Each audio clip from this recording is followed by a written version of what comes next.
Dahil sa tae, naghiwalay kami. Ako si Dayan, 6 na taon na kaming kasal ni Mark. Nakabili na ng lupa, bahay at kotse. Pero isang araw, nagbago yung ihip ng hangin. Biglang late na siya umuwi, laging may meeting, laging nakatalikod kapag may kausap sa phone. Higit sa lahat, 1 oras na akong tumae. Kinutuban na ako nun. Hanggang isang gabi, habang tulog siya, tinukso ako ng duda. Binuksan ko ang cellphone niya. Doon ko nakita may nag-chat, pangalan, Babe Jessa. Meron pang heart na emoji. Sabi, miss na kita. Kailan ulit tayo magkikita? May selfie pa sila, magkadikit. Tapos jacket ko pa yung suot. Ginising ko yung asawa ko. Kinumpranta ko siya. Diretso yung sagot niya. Sorry Dayan, pero mahal ko na siya. Tahimik lang ako kasi alam ko wala nang saysay yung iyak ko. Ako ang legal, ako ang asawa, pero kung di ko siya pinayagan tumain ng matagal, di sana ako naiwan. Kung ikaw ang nasa lugar ko, lalaban ka pa ba? O lalakad na lang ng buo ang loob?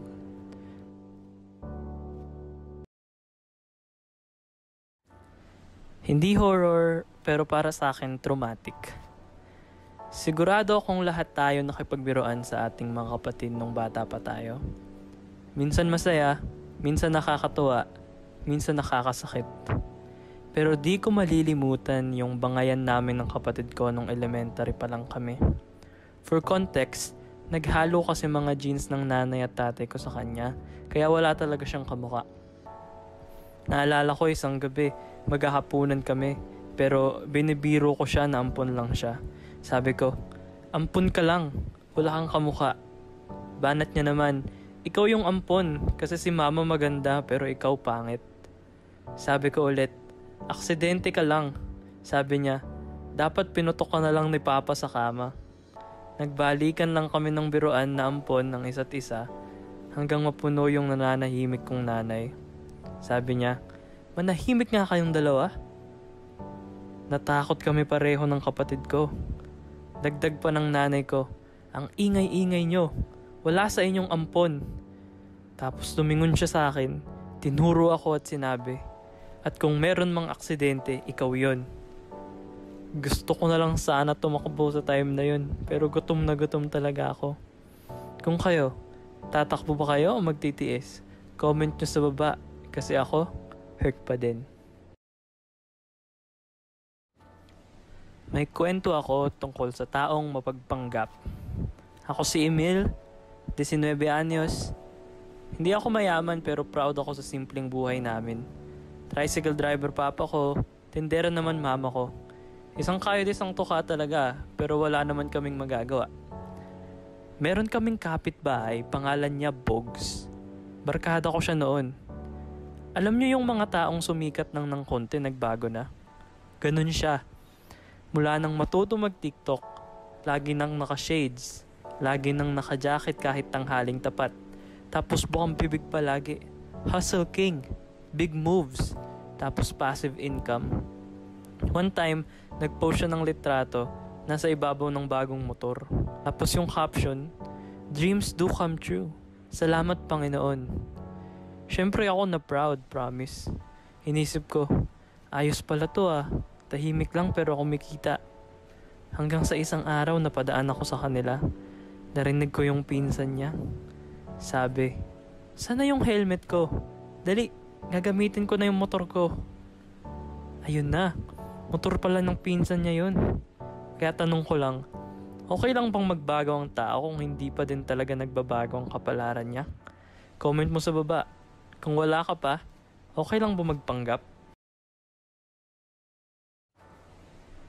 May kwento ako. Hindi ako ang bida, pero andito ako sa buong eksena. Sa barangay namin, may isang taong hindi mo pwedeng malusutan. Si Aling Cora. Tindera siya sa kanto, certified na marites. At may memoryang parang CCTV sa buong kalsada namin. Araw-araw, 6:00 pa lang ng umaga, nakaupo na siya sa upuan, tapos nandun na siya sa harap ng tindera niya. Minsan nag-aalok siya ng suka, Minsan naman, balita. Isang araw siya mismo naging breaking news sa amin. Siyempre, chismis na sa lahat. Narinig ko, sabi, "Abat ang asawa ko, bakit sumakay sa tricycle ng kumare ko?" Narinig ko mismo yun. Kinabahan ako. Tumayo yung ali, may hawak na tinapay, may hawak ding tsinelas. Nilapitan niya yung tricycle, tinignan yung sidecar, at dun na pumutok ang drama. "Anong ginagawa niyong dalawa? Kumare kita, tas asawa kita." Ang sagot ng kumare niya, "Nagpapahangin lang te. May problema sa electric fan sa bahay." 7:00 pa lang ng umaga. Umikot ang ulo ni Aling Cora at mula nun, nagbenta na lang siya ng suka, pero may kasama ng sermon. May kwento ako. Hindi siya artista, hindi siya yung fast food, pero sa puso ko, siya yung bida. Ako si Jessa, 21 years old, simpleng dalaga, tindera sa palengke, at tagabitbit ng mama ko pagka bumibili siya sa Sabado. Isang umaga habang dala ko mga pinamili namin, bigla akong nadulas. Ayun, bagsak ako, tas natapon lahat ng bitbit ko. Pinagtitignan kami. Yung nanay ko galit, kita mo talaga sa mata niya. Tapos ako gusto kong umiyak. Pero doon nangyari yun. Biglang may K-drama moment. May lalaki nakasando pawisan, galing sa kargahan ng yelo. "Ate, tulungan ko na po kayo," sabi niya. Binuhat niya yung bag ko, pinulot yung mga nalaglag na sibuyas. Walang tanong, walang arte. Nginatian lang ako, tapos umalis. Kinilig ako. Kinilig yung bakla, antin nyo. Simula nun, tuwing Sabado, inaabangan na kami ni Anton. Sabi niya palagi, "Tita, tulungan ko na po kayo dyan." Sabay ngiti o kindat sa akin.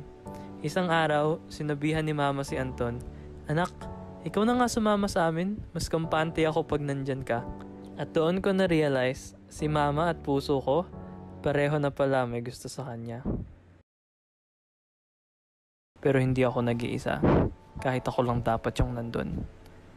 Ako si Ray, 20 years old, taga-probinsya, at tuwing summer, iniiwan ako sa bahay ng lola kong mag-isa, habang nasa Maynila ang mama ko. Wala naman akong problema, tahimik sa baryo, maliban sa isang kwartong yun. Yung CR. Matanda na kasi yung bahay, humingit na yung pinto, may salamin na luma, yung tipong ikaw makikita mo pero parang hindi ikaw. Isang gabi nagising ako, naiihi. Wala naman akong choice kaya bumangon ako, pinuksan ng ilaw, pero walang kuryente nun. Sabi ko sa sarili ko, hindi ako duwag, kaya ko to. Pagpasok ko sa CR, tahimik, pero malamig, parang may electric fan na hindi mo makita. Umupo ako sa bowl, tahimik pa din, tapos may bumulong. Sabi, "Ray." Napalingon ako, walang tao. Tumingin ako sa salamin. Ako yun. Pero nakangiti yung nasa salamin. Napasigaw ako, tumakbo palabas. Tapos nagtalokpong na lang sa kama. Kinabukasan, kinausap ako ng kapitbahay. "Narinig mo na rin pala siya? Yung dati ring nakatira dyan. Ray din ang pangalan." Simula nun, kahit sa kama na ako umihi sa madaling araw, wag ko lang makita yung kapangalan ko.